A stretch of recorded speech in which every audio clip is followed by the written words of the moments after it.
11 জন শীর্ষ দায়িত্বশীল নেতা সহ আমরা আমাদের সহস্রাধিক সহকর্মীকে হারিয়েছি। অন্যান্য বিরোধী দল মতের উপরেও একই তাণ্ডব ফ্যাসিবাদী সরকার চালিয়েছিল। তাদের যারাই সন্ত্রাসের শিকার হয়ে, জুলুমের শিকার হয়ে দুনিয়া থেকে বিদায় নিয়েছেন, আমরা তাদের জন্য মহান মাবুদের দরবারে মর্যাদাপূর্ণ শাহাদাত কামনা করছি। যারা সীমাহীন ত্যাগ এবং কুরবানি স্বীকার করেছেন, জেল জুলুম আয়নাগরের সঙ্গী হয়েছেন, যাদের জান মালের উপর, ইজ্জতের উপর আঘাত এসেছে, আমরা তাদের সকলের প্রতি গভীর শ্রদ্ধা নিবেদন করছি। প্রিয় দেশবাসী, ইতিহাসের ধারাবাহিকতায় জুলাই বিপ্লবের পর দেশে একটি অন্তর্বর্তীকালীন সরকার গঠিত হয়েছিল। এই সরকারের সকল কাজই ভালো, সকল কাজই মন্দ, এইভাবে চোখ বন্ধ করে বিচার করার কোনো সুযোগ নেই। তারপরে এইটুকু বলা যায়, দৃশ্যমান আমরা যেটা পেয়েছি যে নতুন করে ওই আয়নাগরের অস্তিত্ব আর টিকিয়ে রাখা হয়নি, কাউকে ওরকম গুম হতে হয়নি, মানুষকে নির্বিচারে গুলি করে পাখির মতো হত্যা করা হয়নি, মানুষকে হত্যাযোগ্য করার জন্য কোনো বয়ান তৈরি করা হয়নি। এইটুকু আমরা দৃশ্যমান দেখেছি। কিন্তু তাদের একটি পবিত্র দায়িত্ব ছিল, তারা যেহেতু ট্রানজিশনাল পিরিয়ডের সরকার, পাওয়ার ট্রান্সফারটাকে তারা স্বচ্ছ এবং গ্রহণযোগ্য করা ছিল তাদের দায়িত্ব।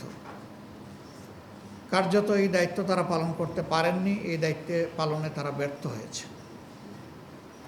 ফলে জাতির মধ্যে যে আকাঙ্ক্ষা তৈরি হয়েছিল জুলাই গণ অভ্যুত্থান এবং সীমাহীন ত্যাগের মধ্য দিয়ে, কার্যত সে আকাঙ্ক্ষার বাস্তবায়ন এই নির্বাচনের মাধ্যমে হয়নি। কেন হয়নি তা আপনাদের সামনে পরিষ্কার। এই নির্বাচনকে সুষ্ঠু হতে দেওয়া হয়নি। এখানে ব্যাপক ইঞ্জিনিয়ারিং করা হয়েছে। ইন্টারিম গভর্নমেন্টের একজন উপদেষ্টার মুখ থেকেই তার স্বীকৃতি এসেছে, তিনি প্রথম রাজসাক্ষী। প্রফেসর ডক্টর ইউনূস তিনি যুক্তরাজ্য সফর করেছিলেন। সফরে যাওয়ার একদিন আগে জাতির সামনে ভাষণ দিয়ে তিনি বলেছিলেন, নির্বাচনটি অনুষ্ঠিত হবে এপ্রিল মাসের প্রথমার্ধে এবং নির্বাচন কমিশন তার উদ্যোগ গ্রহণ করবে, বাস্তব পদক্ষেপ গ্রহণ করবে। তিনি গেলেন, সেখানে বর্তমানে যিনি প্রধানমন্ত্রী, তখন তিনি জাতীয়তাবাদী দলের ভারপ্রাপ্ত চেয়ারম্যান ছিলেন, তার সাথে বসলেন। বসে তিনি দেশে না এসে তার পক্ষ থেকে সেখানে একটা জয়েন্ট প্রেস স্টেটমেন্ট করা হলো। তিনি যে ঘোষণা দিয়ে গেলেন মাত্র 4 দিন আগে, এটিকে বদলে দিয়ে তিনি বললেন যে এই নির্বাচন ফেব্রুয়ারির প্রথমার্ধেও হতে পারে। আমরা এটার তখনই প্রতিবাদ করেছিলাম যে বিদেশের মাটিতে বসে দেশের নির্বাচনের ডেট কেন ঘোষণা করতে হবে। 2 নম্বর, বিএনপি একমাত্র স্টেক হোল্ডার নয়, এখানে আরও নিবন্ধিত তখন 39টা বা 41টা দল ছিল। তাদের সাথে বিভিন্ন পর্যায়ে অন্তর্বর্তীকালীন সরকারের প্রধান বসেছেন, তার উপদেষ্টারা বসেছেন, কথা বলেছেন।